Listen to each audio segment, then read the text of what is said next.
Amannya gange nze Maria Mutesi, nva wano ku Origin Fashion Lab, tusangibwa Seeta Mukono. Olwaleero ngenda kukulaga n'okunnyonnyola ebitandikirwako bye twetaaga ng'ogenda kuluka olugoye ng'okozesa wuzi. Omuzungu kyayita crocheting. Crocheting kye ki?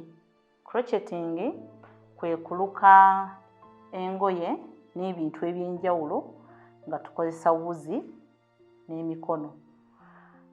Mu crocheting mu bintu eby'enjawulo bye tulina mulimu engoye z'abato nga bw'olaba akateeteeyi kano, ne mubeeramu ng'akagatto, obugatto bwa bebi oba busokisi, ne mubeeramu bye tukozesa mu mpewo, kati nga kino tukyambala mu bulago kyo nga kiziyiza mpewo oba obunnyogovu.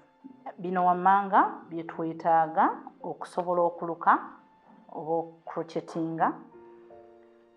Twetaaga wuzi,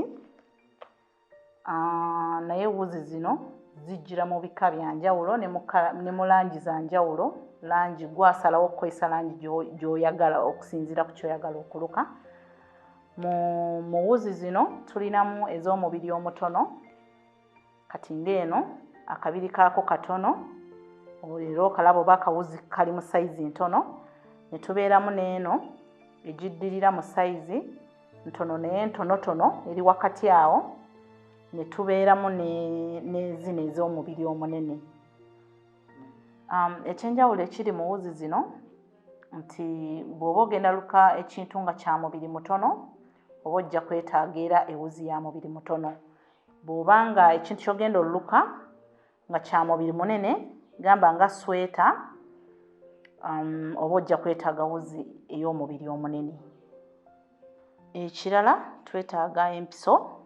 Empiso zijjira mu bika eby'enjawulo ne mu sayizi ez'enjawulo, era zibeera n'ennamba empandiikeko.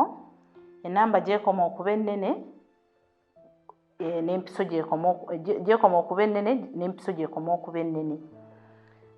Gy'ekoma okuba entono bwe butono bw'empiso nayo nga bw'olaba wano.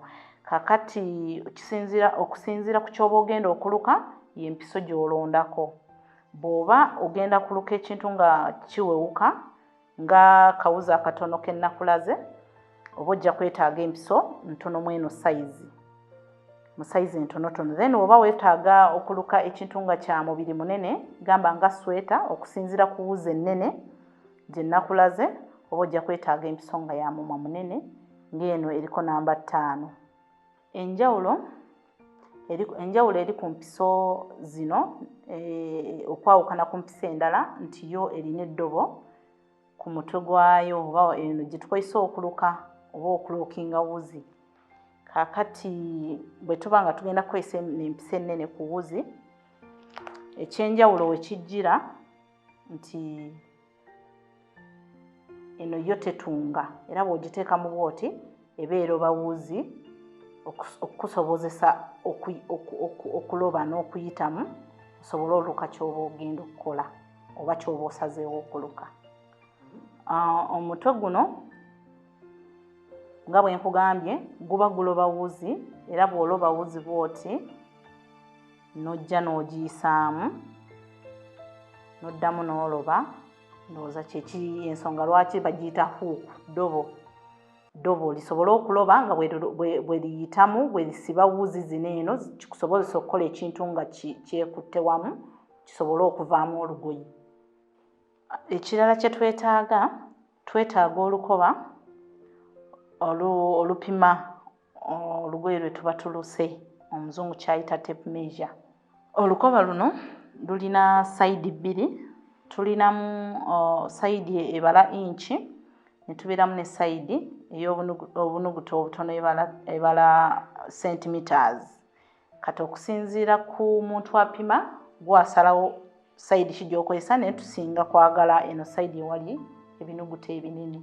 Olukoba tulukozesa okupima, kati kangezenga ekiteeteeyi ekyomuto tupima.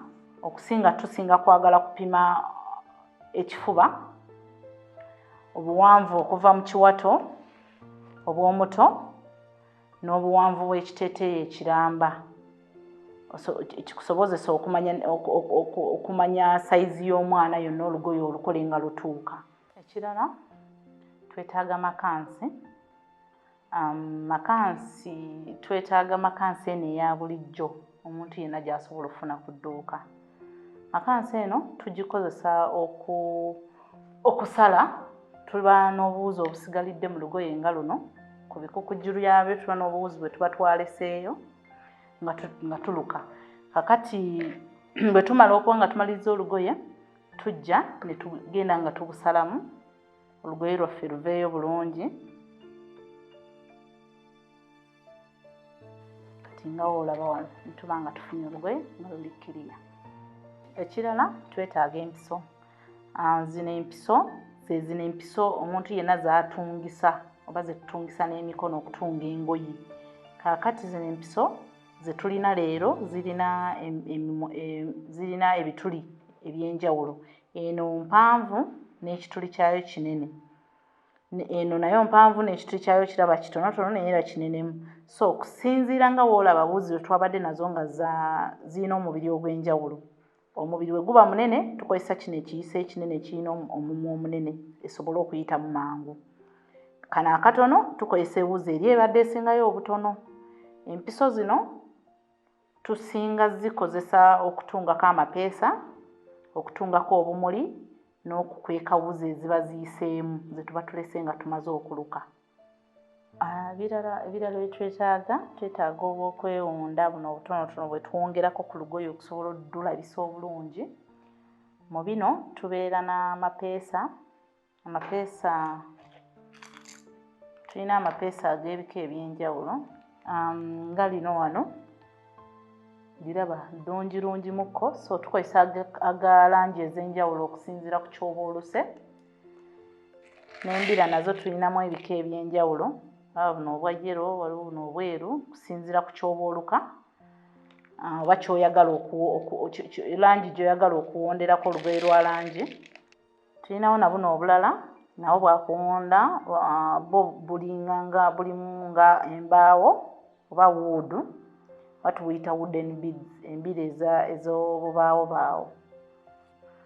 Tubukozesa okuwunda bye tuba tuluse, okugeza ng'okubusiba tubusiba ku akaguwa kano k'oba osibidde mu kiwato, oba ekiwato ky'empale oba ekiwato kya sikaati.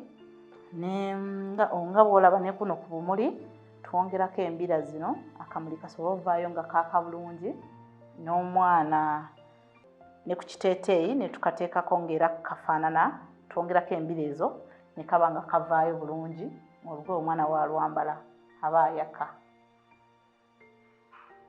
Omulabe waffe omulungi, kansuubire oyize ebitandikirwako eby'okuluka ng'okozesa wuzi oba crocheting.